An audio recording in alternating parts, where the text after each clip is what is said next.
Mad Jack, l'uomo che ha combattuto la Guerra Mondiale 2 armato di solo arco, spada, una cornamusa, un lanciarazzi, un lanciagranate, una moto armata di mitragliatrici a canne rotanti e una gran voglia di rompere le balle. John Fitzgerald Churchill Policarpo Fumagalli al quadrato nacque a Hong Kong, ma si fece tatuare Made in China per passare la dogana. Per questo motivo si guadagnò il soprannome di Mad Jack, ossia Giacomo Made in China, per ricordarsi che è una cinesata. Era uno che aveva una gran voglia di fare a botte, solo che non c'erano ancora le discoteche, per cui se le andava a cercare in giro per il mondo. Nelle varie battaglie muore, poi viene colpito al collo. Quando gli chiesero la dinamica dell'incidente, rispose: un proiettile vagante, a capodanno. Poi muore, ma disse: non è niente, è solo qualche colpo di tosse. Poi perde una gamba, ma torna successivamente sul posto per recuperarla. Si trattava di un Carpez. Nel 1943 decise di andare a combattere il giro di droga nel sud Italia, ma poi cambia idea e preferisce andare in un posto più tranquillo: Stalingrado.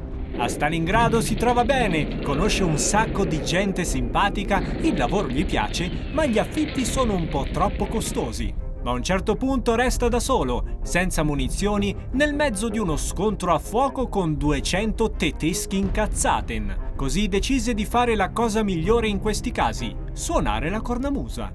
Qualcuno stufo di averlo sentito deve avergli lanciato una granata che lo ha steso.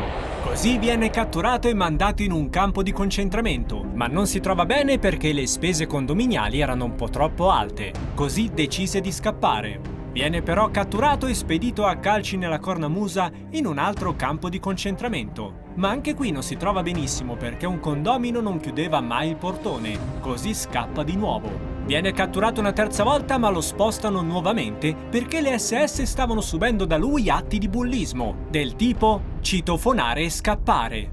Viene così trasferito in un centro ancora più duro e da cui pochi riescono a uscirne vivi: una scuola statale romana. Riesce comunque a scappare sfruttando uno dei numerosi guasti al sistema di illuminazione della scuola, fuggendo così nell'oscurità della notte. Cammina per centinaia e centinaia di chilometri, passando le Alpi, il Caucaso e l'Himalaya, ma poi non sa più dove Caucaso si trova, così per combattere la solitudine decise di slogarsi una gamba. Non contento va nelle zone del Pacifico per combattere contro i giapponesi, ma si inalbera perché quando arriva avevano già sganciato le atomiche su Hiroshima e Nagasaki, ponendo fine alla guerra. Allora per rimediare si fa sganciare una bomba atomica addosso. Si ritira dall'esercito dopo aver ricevuto 2 croci militari che poi va a rivendere al Comproro per comprare un gratta e vinci. Muore nel 1996 perché si è tagliato col gratta e vinci. Dai un'occhiata alle altre robe e perditi i prossimi episodi di Storici Mai. La storia non è mai stata così. Da oggi l'inutilità è indossabile. Acquista le magliette di Canale Test e altre cose a caso sullo shop ufficiale. Ma affrettati, i super saldi scadono domenica. Questo programma è stato presentato da